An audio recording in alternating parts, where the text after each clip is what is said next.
Amy, let me tell you about a magical place that is so exactly designed to be enclosed space, year-round fun for the whole family that I bet you already know what I'm going to say before I even say the name. Let's say it together on 3. 1, 2, 3.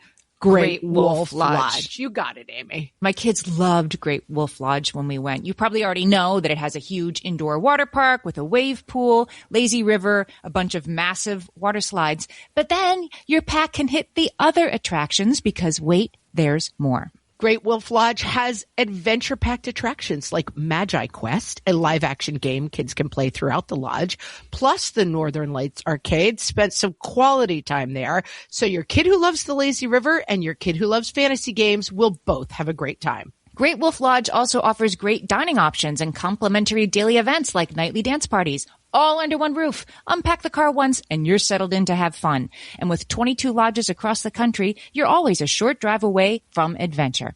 We've both had such great times at Great Wolf Lodge, so bring your pack together at a lodge near you. Learn more at greatwolf.com and strengthen the pack. Can you just stand here? We're talking to your teacher. Can you do this? What fresh hell? Laughing in the face of motherhood. Tough day today. With Margaret Abels and Amy Wilson. Will you stop it? You're being such a baby. A podcast that solves today's parenting dilemmas so you don't have to. This is the problem kid who's always got a problem.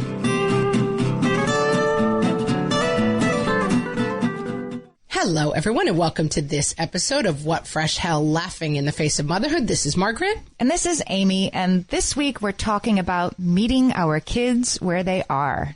I like this topic, meeting our kids where they are. I've been thinking a ton about, and I've been talking about it a lot lately on the podcast, just about the gnawing anxiety that I feel like all the moms that I know, including myself, have, which is like, oh my gosh, it seems like every other kid is like concert pianist and speaking Mandarin, and my kids watch a lot of screens and like hit each other with Nerf bullets, and like, am I doing a terrible job compared to everyone else? And I have a feeling that this issue kind of lays at the crux of that anxiety. Well, I mean, it starts when you're at the 12-month appointment and they say, how many words does your kid have? Or the 18-month appointment, are they putting 2 words together yet? Or what always used to be the thing that brought like shame on me is when strangers would say, oh, what a cute baby. Is she sleeping for you? And like my babies were terrible sleepers. They were not. My babies at 1-year-old were still yelling for me, like, mommy, like, you know, speaking my name clearly to come get them 2 and 3 times a night. And I just felt so frustrated and also sometimes ashamed that my kids were not doing what the world thought they were supposed to be doing. Right. I mean, another term for this is parenting the kids you have, right? Like, yeah, that from an early age. And listen, developmental milestones are important. Right. Hitting developmental milestones, a kid who is not hitting their developmental milestones, it usually or can indicate a developmental issue. And a lot of developmental issues are best addressed as soon as possible.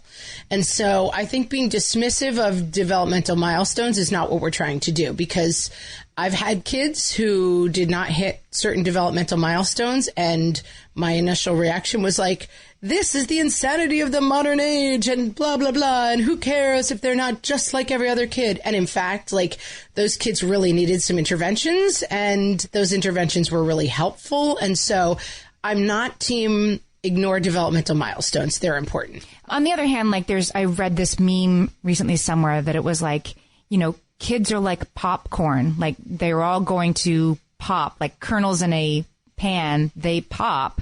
Some pop early, some pop late. Right. You're watching like, and some don't pop at all. And I guess that's like what we're saying, like don't ignore when it's not happening, but you can worry. My sister has 4 kids, and her 2.5-year-old, who I just saw yesterday, is like a major talker. But he started talking later than his brothers. And because she was a mom of 4, you know, had that perspective of like, there's a range here. He's going to be fine. And of course he was fine. But it can be, I don't know, like all the metrics that are around our parenting and all the ways that we can measure our kids' visual, spatial skills at 4 years old or whatever are good. And then also they're bad. They're both. Right. We just have too much information, which we've talked about before. But like my father notoriously did not walk until he was like 18 months old. And I guess his mom started carrying him everywhere because she was so embarrassed that he didn't know how to walk, and like ended up developing some back problems as a result because like she was carrying around a giant child everywhere. Tall fellow. Yeah. But yeah, my dad's 6'2". Now he was probably a big kid, but that turned out fine. For other kids, missing the developmental milestone of walking around 1 year old may indicate that like there's some issue and they're going to need to work with a physical therapist or whatever. There's a range of possibilities in developmental milestones. I think the point is that where your kid is may be a great place or a not so great place, or something that you need to do something about, or something you need to be zen about. But I want to talk about today is how do you meet your kid in that place without fear, without resentment, without shame, and help them do what they need to do and help them grow without, you know, carrying around your 18-month-old and then carrying around your 4-year-old. Obviously, you can't do that, right? So how do you meet your kid where you are and help them develop without getting stuck in the stuff that doesn't matter? Yeah, you said meet your kid where you are, which is also true, right? Like it's bringing it together. You got to meet, be yourself and meet your kid where they are. Getting stuck on how things should be or how the other kids are doing things, it just makes things harder for you as a parent, but also for your kid. I feel like this is my Achilles heel as a parent. I come from a pretty high achieving family, and my brother and his wife have 4 kids who have all done extremely well on paper and in life. They're great kids, but like, you know, they all went to Ivy League schools and they're all like now moving out into the world as very successful people in career senses. And like, we just know a lot of people who are in that kind of like, I don't know, it seems to me they're getting a grade A on everything. And I sometimes have that thing of like, wait, are my kids just like, you know, not going to be able to function at that level? And it's not an interesting question, but it is something I have to constantly go back to one on. Like the only possible correct kind of kid to have is like a little Lord Fauntleroy who just completely goes straight to Yale and gets straight A's and then becomes like president of the United States. Right. It's not really a happy starting point. No, but I mean, it's not as easy as saying, so don't feel that way. Like it is. Right. It's not as easy. It's disheartening when it's like, oh, I thought I was going to have a athlete and he's terrible. Yeah. That dream has died at our house. Oh, that dream has died at my house, guys. You weren't really, I mean, you never had high expectations for sluggers coming out of your house, or did you? Although I do have some very frightening news, guys. It's a slight tangent, but my middle guy has taken up gymnastics and he's freakishly good at it.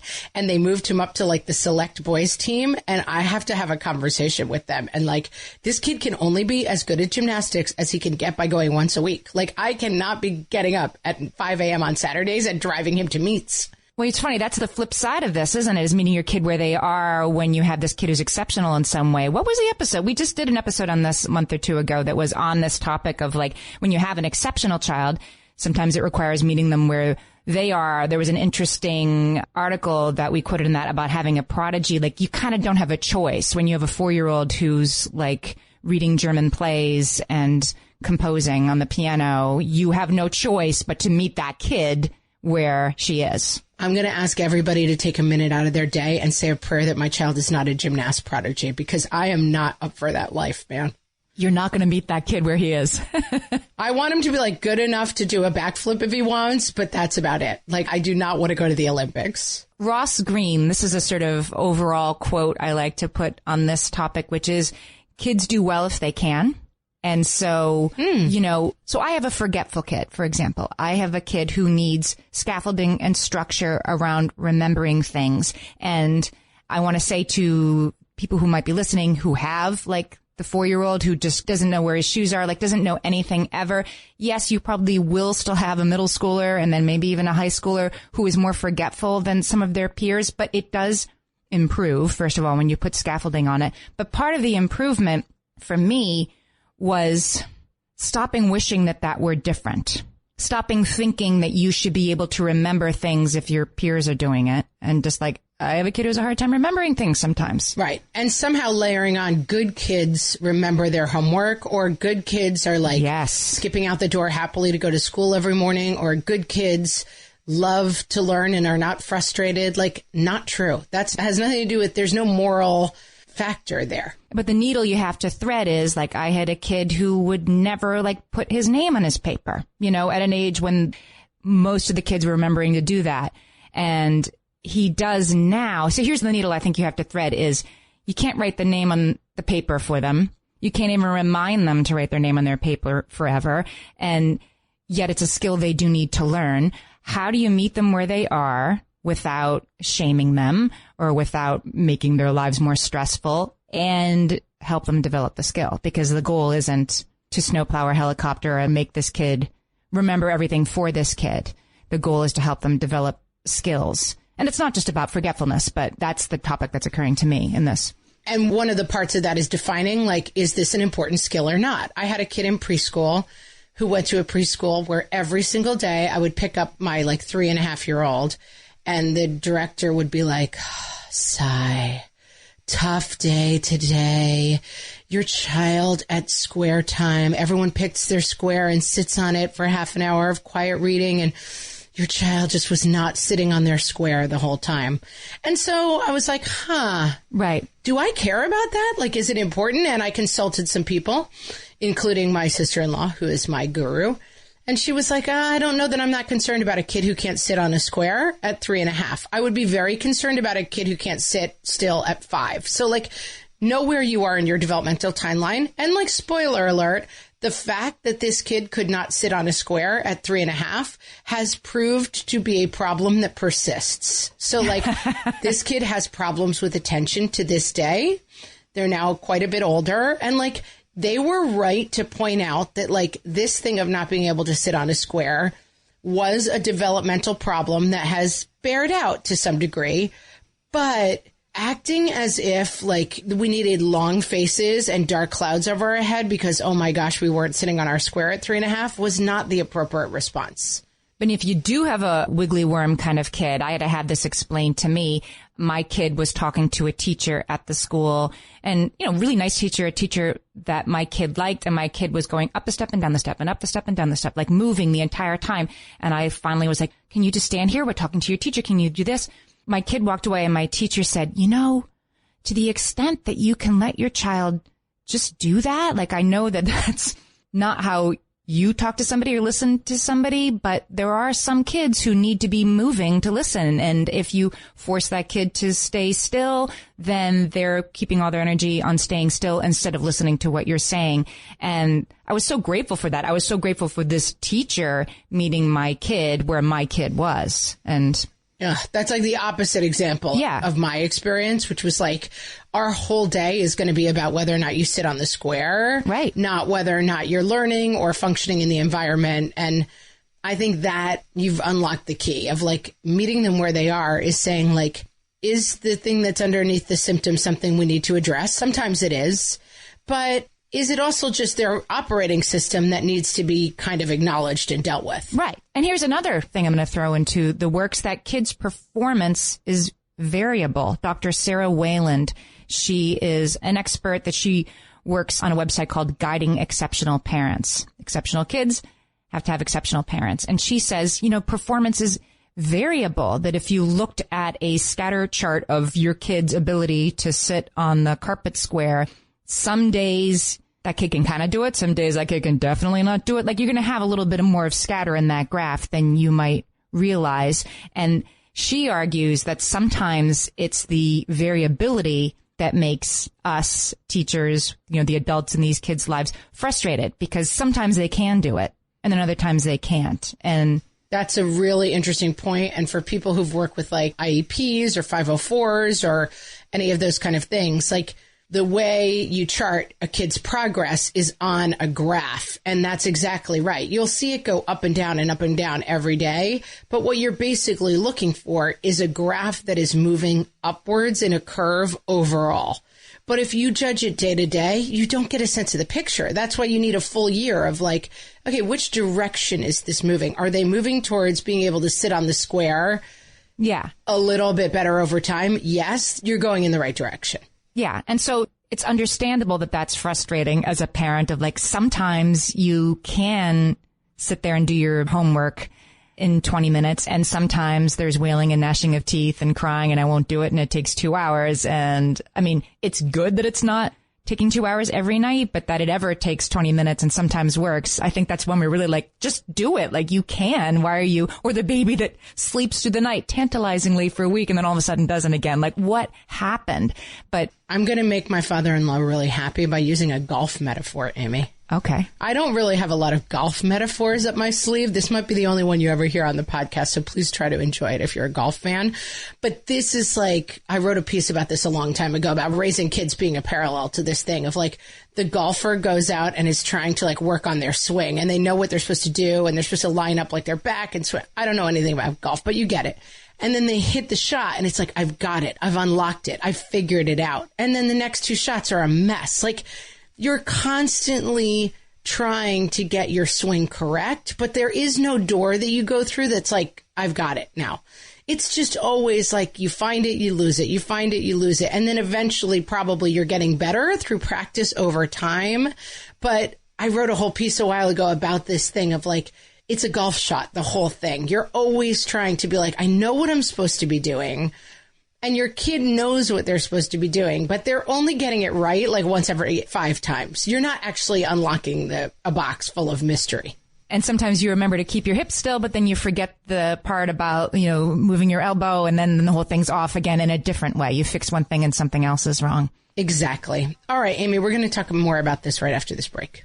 For some of us, tax season is one of the only times that we look at our finances fully. And once it's over, well, that was terrible, and it is completely understandable not to want to think about it for another whole year. But using Monarch and being intentional with your finances in an ongoing way helps you see where your money is going and how you can put your refund to best use. We are here to tell you, simplify your finances with Monarch. Monarch is the all-in-one personal finance tool designed to make your life easier.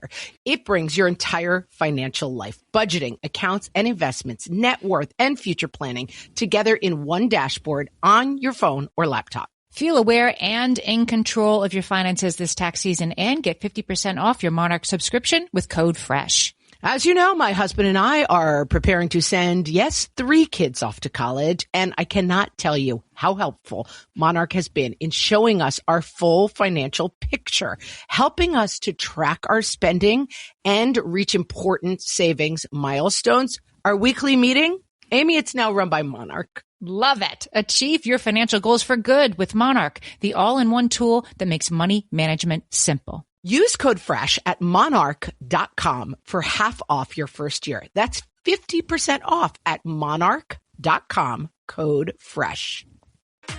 You know that thing where you get an amazing pair of shoes at a really great price and want to tell everyone about it? Yeah, so do we. Here at Designer Shoe Warehouse, we'll give you something to brag about, like the latest styles from brands you love, or the trends everyone's obsessing over, or shoes that make you feel like, well, you. So go ahead, show off a little. Find shoes that get you at prices that get your budget. Head to your DSW store or DSW.com today. DSW, let us surprise you. Okay, should we talk about some things that we shouldn't do when we have a kid who is stuck somewhere that we maybe wish they weren't? Yes, we should. They aren't popping. They're in the pan and the other kernels are popping and they're not popping. I'm going to push back a little bit against the popcorn metaphor, only in that I feel like popcorn is a problematic metaphor because the kernels all turn out the same. They pop and they turn into one other thing. You know what I mean? Whereas I think that this is a little bit more like kids have different strengths and weaknesses, and some kids have pretty profound challenges. Some kids kind of move easy through life. I have kids in my own family who are in those categories. It's not like pop and you're this other thing and it's done. Yeah.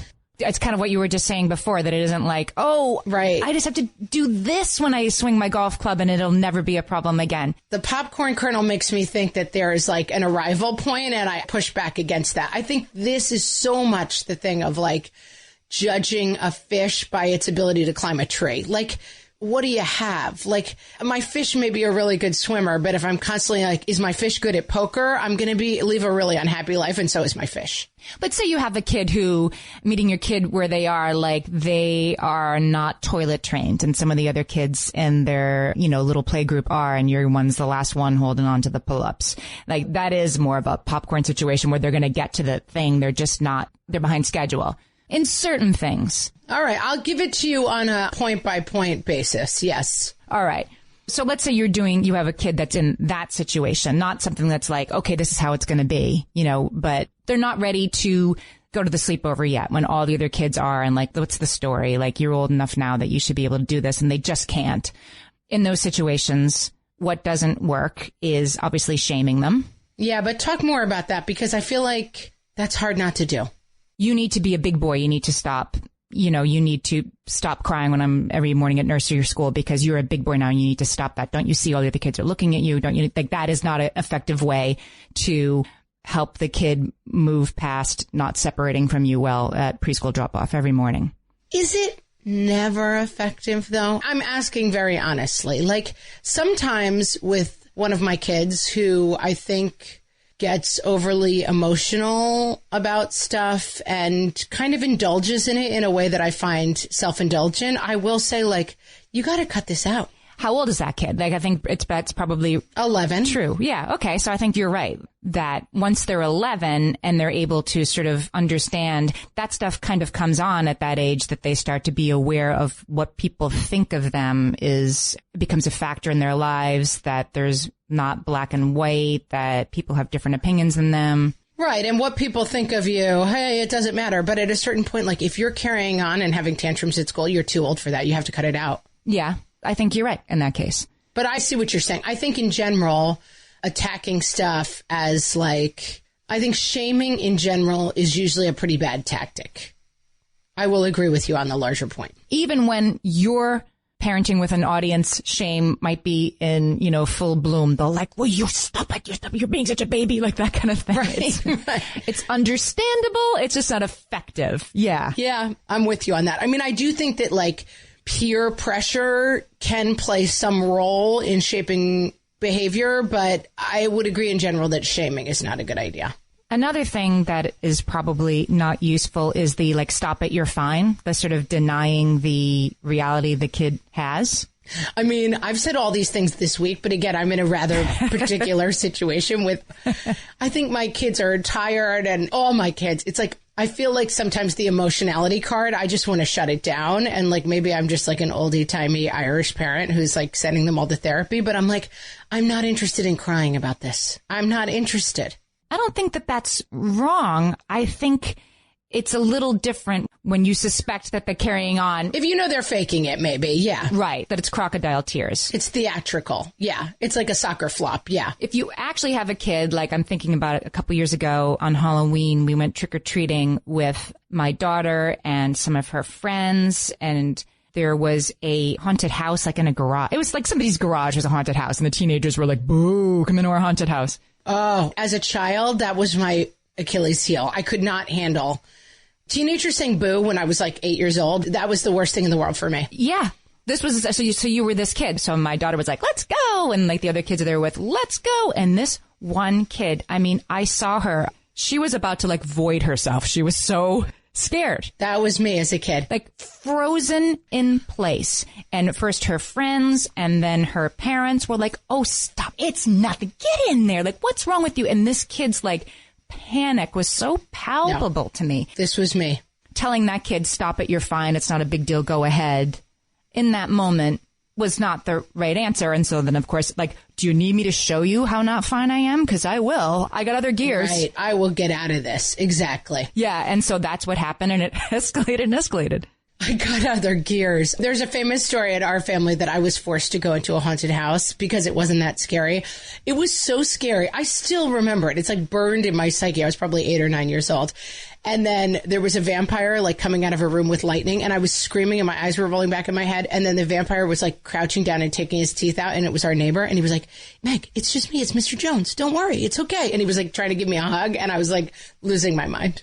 They had to like carry me out on a stretcher. And how do you feel? You're still not okay, it sounds like. I'm still not okay. I'm still not over it. They shamed me and it didn't work. So take Amy's advice. I did learn this when I had a kid who was chronically ill with something that wasn't always like visible, really didn't feel well a lot of the time. And I was, of course, sometimes pushing back on that, like, oh, you're fine. Oh, stop it. You know, let's go. We're going to do this. You can do this. But the lesson that I learned is if you make a kid show you how sick they are, right, to get out of the thing that they really don't want to do because they don't feel well, you want them to perform being sick. Like I said, they got other gears. They'll do it. They'll escalate until you hear them. And so telling them that what they feel isn't real and that their stomachache isn't happening is not useful. Yeah. And I think everything we talk about on the podcast is a circle to some degree, right? Like it all goes all the way around. So pushing back on indulgent kid stuff is okay up until the point of the circle where you're catching a kid who's really trying to express an anxiety to you and you're dismissing it. And so it's a little complicated. Like there are no hard and fast rules because who knows exactly where you are in the circle. But in general, being dismissive of the symptom is probably not a great idea. It's probably better to get at what's behind it. Mm-hmm. I'm down with that. Mm-hmm. All right, so let's start talking about what you can do if you have a kid who, whatever the situation is, needs to be doing something that they're not doing or just can't do or can't do yet. How do you meet them where they are? It doesn't mean you don't have demands. Like that's the most important thing. Like the flip side of believe your kid who always has a stomachache when she says she has a stomachache and can't do something. It doesn't mean now we can never go anywhere in case you have a stomachache. Like that's the swamp you do not want to get sucked into. Amy, I'm going to give you a good example of this. Okay. In the Boy Scouts, you know, I talk a lot about the Scouts. I'm a Scout fan. I mean, listen, they've got their problems, but I like them. And you earn merit badges and you can eventually go to Eagle Scout.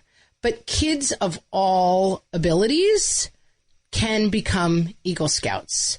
But they use a metric of like working to the best of your ability to achieve this goal. And I think this is not only important for you, it is really important for your kid because kids who struggle in certain areas, like, for example, maybe my kids who are not great at sports, like having them know, like saying to them, you're bad at sports, we won't participate in anything, that's not part of our lives because we're not a sporting family, is not that constructive. Saying like, this is where you start. So your role on this team may be to be supportive and cheer a lot and go in less often than other people. Like defining what success looks like from their starting point is like such a crucial life skill. And I really like in the Boy Scouts that it tends to be a troop activity, like everybody deciding like, what does it look like for each of us to complete this task to the best of our ability? Like, hey, for the super sporty kid, you might have to do more in the sporting merit badge because you're really good at sports. So you need to challenge yourself. But for the kid who's afraid of heights, like the climbing merit badge might look different. You know, I think this is such an important skill for us as parents, but equally important for the kids to be able to say, like, what are the best of my abilities and when am I working towards them? And like, I was a fairly poor student and we've talked a lot about defining yourself in opposition, and both of my siblings were extremely good students. And I think I kind of decided like, I'm going to be the bad student because that's something different. And my parents were always saying to me as a kid, and I didn't really get it at the time, if we didn't think you could do it, we wouldn't ask you to, but we think you can. And so you're not doing well enough because we know you're better than this, basically.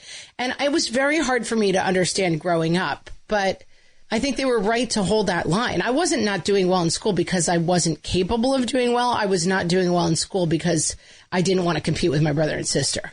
So your parents in that situation probably had to be like, do their own work with like, okay, are we really over-invested in certain grades? And do we have a kid who's just a different kind of learner and she has different strengths? And so we're going to stop worrying about, is it an A or a B or a C? And instead say like, hey, we know you're good and we want you to perform to the best of your ability. Yeah, and for sure, because it was the 70s and 80s, my parents were not having a ton of those conversations. They were just like, come on, get with the program. You know, I don't think they were like, where is this, a 2 or a 10 for me? But they didn't shame you.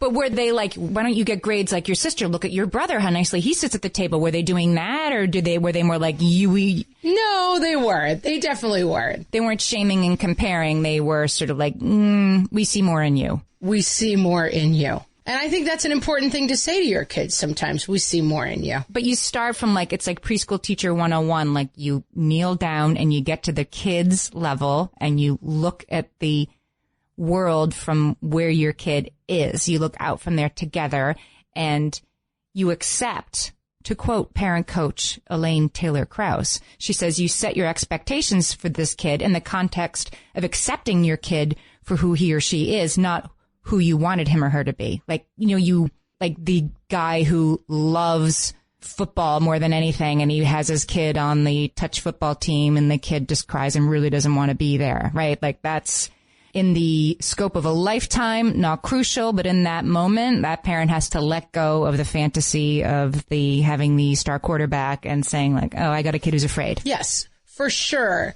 In our circle, you are missing out on life if you are like, we are the accounting firm of J.R. Martin and all of our kids will be accountants. And then your kid has like a fabulous gift for, you know, design and wants to be a fashion designer and you just squash them into the accountant box. Like that's not going to go well. But on the flip side, if you have a kid who's like, I'm just not going to try. And you're like, okay, well, I just accept you for who you are. That's the flip side of that circle. So you kind of got to constantly reassess, like, what are we doing here? Right. The key, I think, is to, you know, get down to your kid's level, wherever that is, right? And then to set your expectation a little higher than that. Not like we get straight A's in this house, young lady, go to your room. But like, we think you can do better than this. And you said a mouthful there. You want to set your expectations higher than you think. You don't ever want to lower your expectations below what your kid is capable of. No, but you want to pitch your expectation a little bit higher. Like my son plays soccer and they have a league in New York City where they play some special games. They're called VIP games, and they bring kids with pretty severe disabilities to this game. And they want kids who are typically abled, like my son, to come and play with these kids. All kinds of different disabilities. But the point is they want the kids who are typically abled to give them a good game. Like let them feel successful, but pitch it so they're challenged and maybe they just get the ball past you, but give them a good game. And it's a really good skill for my teenage son to learn, right? How to meet people where they are and not just do nothing, but not like humiliate them either. Pitch your playing ability like 10% above where they are and figure out where that is and read people. And I think that's what we should be doing with the kid who like is crying and too afraid to even walk out to warm up with the rest of the team. Okay, what do? You don't say you don't have to play, but your expectation has to start a little bit above where they are. And then as their trend line goes up, so do your expectations. Agree. All right, more after this. Amy, when I'm having a good hair day, it usually makes my whole day better. And that's why on every day, I'm taking Nutrafol. Nutrafol is the #1 dermatologist-recommended hair growth supplement brand. And it's the #1 hair growth supplement brand personally used by dermatologists. Nutrafol's hair growth supplements are peer-reviewed, NSF certified for sport, and clinically tested. Nutrafol offers multiple formulas for men and women tailored to different life stages and lifestyle factors, so you get support that's actually right for you. Adding Nutrafol to your daily routine is easy. Order online, no prescription needed, with automated deliveries and free shipping to keep you on track. Let your hair be one less thing to worry about. See visibly thicker, stronger, faster-growing hair in 3 to 6 months with Nutrafol. For a limited time, Nutrafol is offering our listeners $10 off your first month subscription and free shipping when you visit Nutrafol.com and enter promo code LAUGHING. That's Nutrafol.com, spelled Nutrafol.com, promo code LAUGHING. All my kids learned to swim when they were little. It was super important to me that they be confident and safe in the water. There was only one problem with that, taking them to swim lessons. I mean, the pools were freezing. There were always cranky adults doing laps right there. And it was definitely not, for any of us, what you would call fun. Amy, heard. But now there's Goldfish Swim School. Goldfish takes a really thoughtful approach to swim lessons, combining research-based teaching with a warm, kid-friendly environment that actually helps kids thrive in the water. Every detail at Goldfish is thoughtfully designed to create a golden experience, from shiver-free, warm indoor pools to comfy waiting areas for parents to professionally trained lifeguards on deck. Goldfish uses an approach called the science of swim play, which combines guided play with proven teaching techniques to help kids learn to swim, build water safety skills, and gain confidence all at their own pace. Lessons are designed to meet kids exactly where they're at. If you've been thinking about swim lessons or just wondering where to start, this is a great opportunity. Right now, Goldfish Swim School is offering a waived membership plus your child's first lesson free at participating locations. Just visit goldfishswimschool.com/free to find a location near you and enroll using promo code FREE. That's goldfishswimschool.com/free, promo code FREE.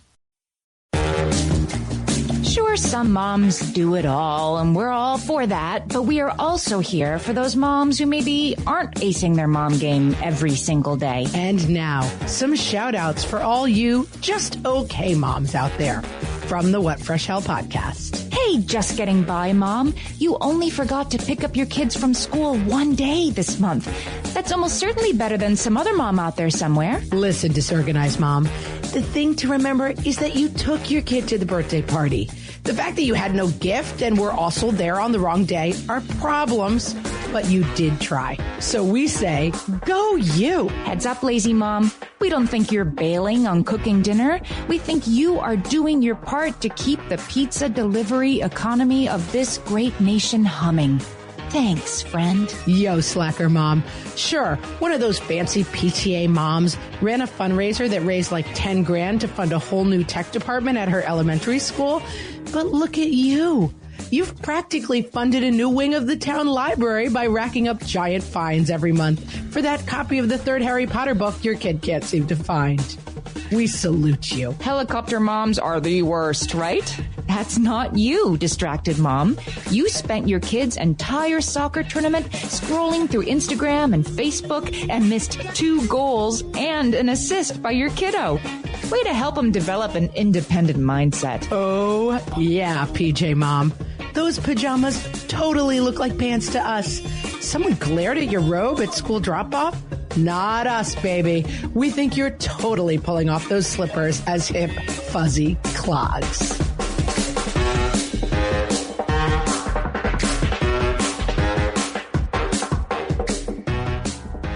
Okay, we're back. I think we're right on here. You want to push expectations for any kid, for wherever they're starting. You want to make sure that you're asking them to work at the top of their personal curve. Right. And then that's going to grow. Like, my forgetful kid remembers a lot of stuff now. Like, it's amazing to me. I get surprised every week with like, oh, I used to have to remind this kid of this and I don't anymore. I mean, it does get better, but it requires constant sort of recalibration of what supports are needed and what supports can now be taken away because this kid can fly on their own.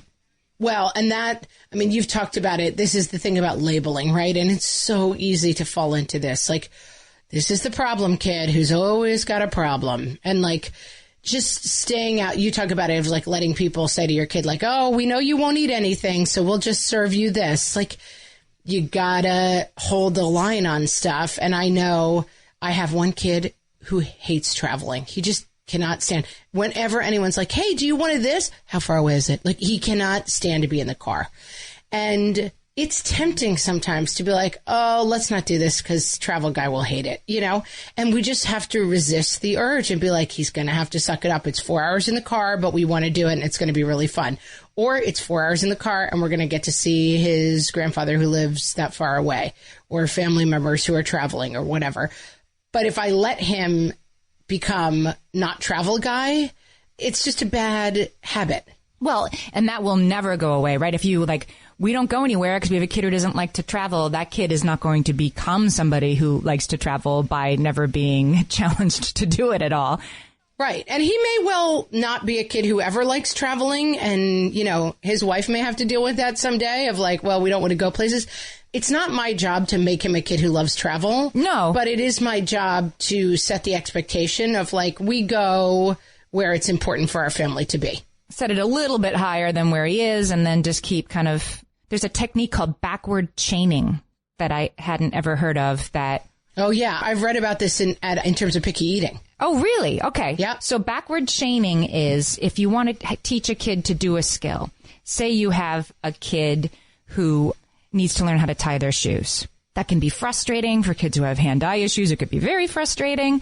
The way to teach via backward chaining is to start with the end, to start with and then you put the loop through and you pull tight. Here, you're going to pull it tight. Oh, you did it. You pulled it tight. You start with the last step, or you start with putting the pillow on the bed after, the step 8 of making a bed is putting the pillow on the bed. Start with step 8. Okay. Then we're going to move back. Now you're going to pull up the blanket and put the pillow on. Now you've done step 7 and 8. You move backward until the kid can successfully make a bed by herself instead of starting at the beginning, which can quickly lead to tears and overwhelm. Okay. So with picky eating, I've heard of it as chaining, not backward chaining, which is if they like rice, it's okay, tonight we're having rice and some beans on the side.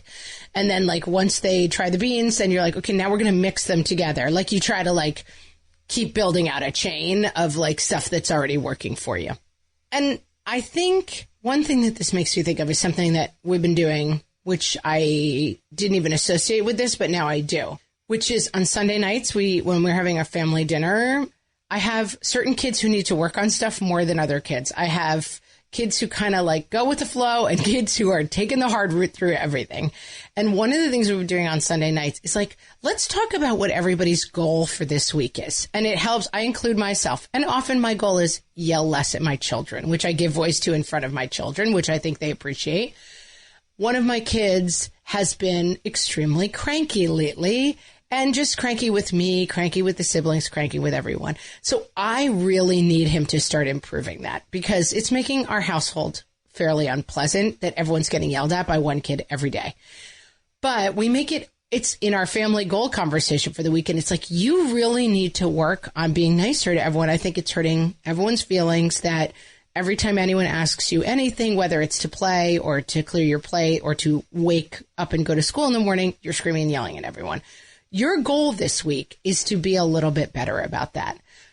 But then my kid who is not really having issues, I'm your goal is, and I pick something maybe slightly random that she's doing, which is let's say whining when she has to get her hair brushed. Your goal is to stop whining when you have to get your hair brushed. They don't really get that the goals are not equal, but it gives everybody the conversation of we're trying to improve ourselves this week and here's how. And you're giving your kid a meetable goal, presumably. I want you to be a little less cranky. I mean, you measure it however you want, but you're not saying you need to stop doing this once and for all. It needs to get a little better. We did a version of this last night. I had heard this on a podcast about productivity, which was to talk with your team about what are the top 3 things I want to get done this week for the brand, whatever, and what are the obstacles that I think I might face. And that's a really interesting question. So I sat down with my big kids last night and asked that, and again, learned really interesting things, from my kids, some of which were actual obstacles, I don't have enough hours in the day. My kid was what I have to get done is schoolwork, and my obstacle is being at school. I have too many hours at school to do all my work. But then one of my other kids, the obstacle was more and I'm worried, and I don't think I can do it. And so we had a good conversation about that. But I think it's we're glossing over this. I feel this is a step that we often skip, which is having conversations about this in very digestible terms for our kids. What's making it so hard? Why are you yelling at everybody all the time? Well, and it's hard to get underneath it. But I think having a conversation and having my other kids be able to say yeah, you just really are yelling. And I'll say well, we're in the tween years and we're a little hormonal and this is kind of what happened. But we're naming it and all talking about it. And it becomes less of a thing of there is this creeping dread in the household that there's a bear in the house all the time. Well, it's Stuart Schenker's iceberg, right? Like, get curious about what's beneath the surface of the challenging behavior that is just a little bit of choppy ice that's above the surface. Underneath is this huge thing. And I think meeting your kid where you are, part of it is being like, yeah, I got this kid who's cranky all the time. There's something underneath the surface here, which doesn't mean that we all have to live in fear of tantrums, but you come at it understanding that there's something there.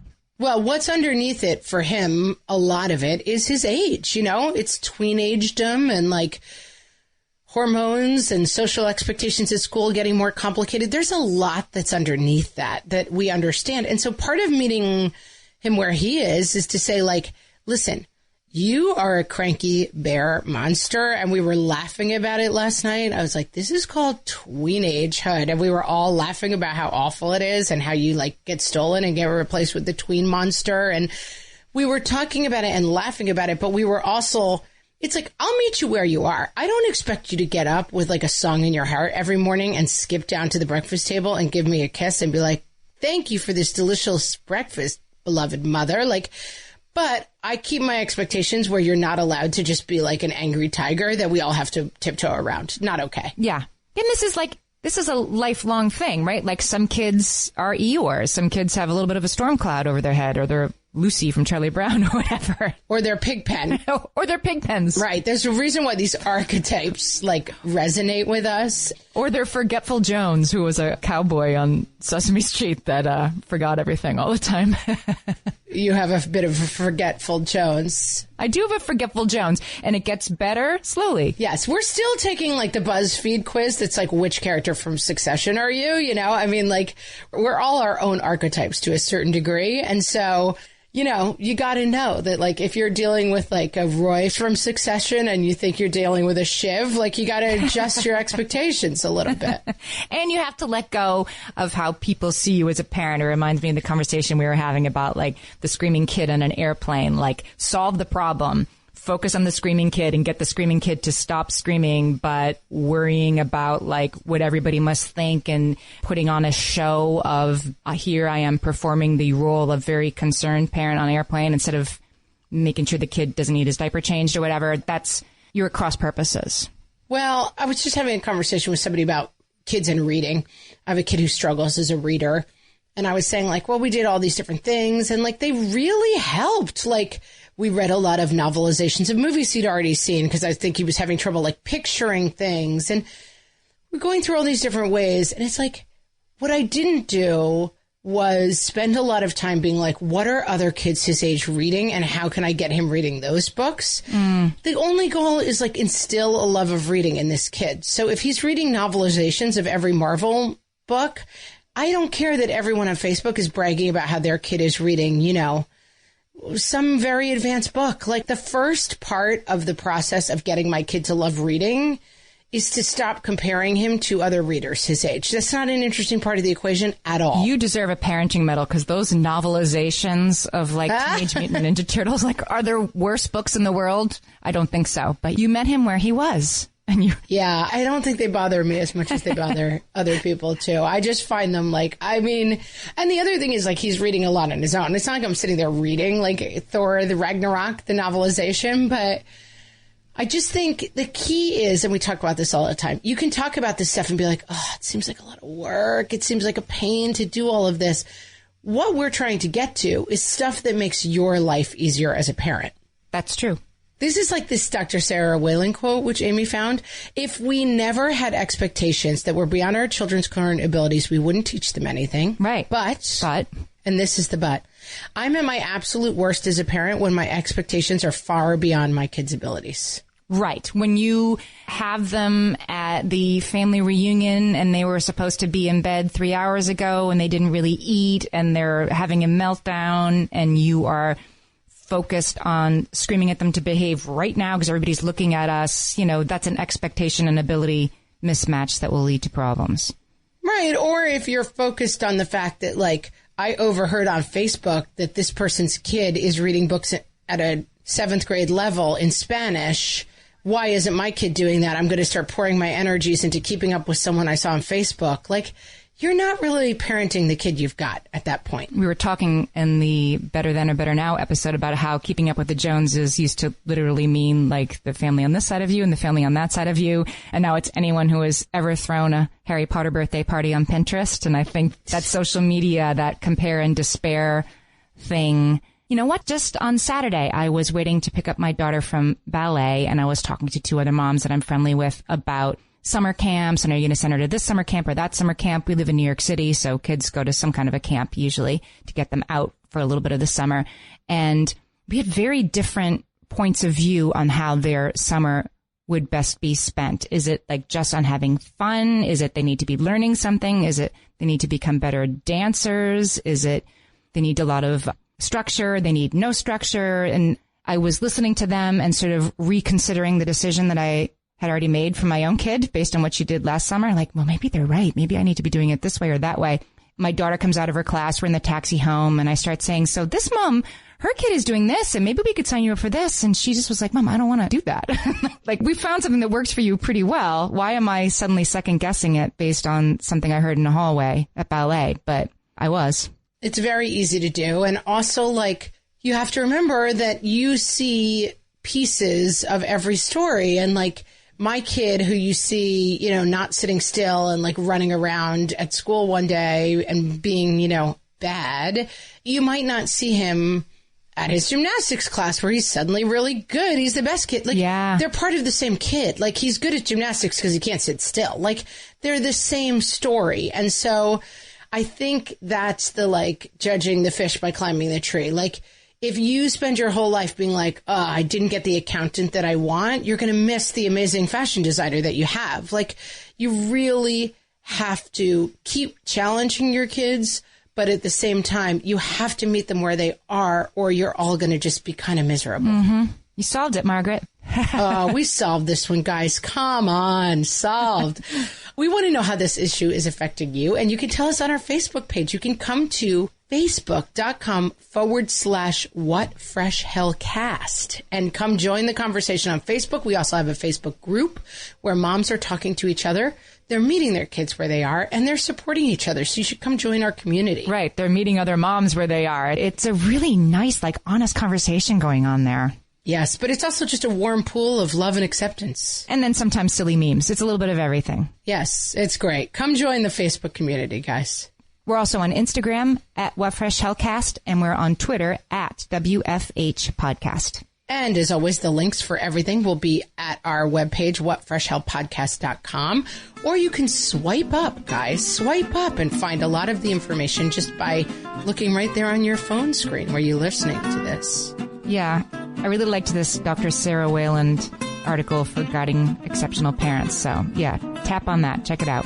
So swipe and tap, guys, and read it all. Amy does so much work on this research for you guys. Please appreciate it. And with that, we will talk to you guys next week. Thanks for listening.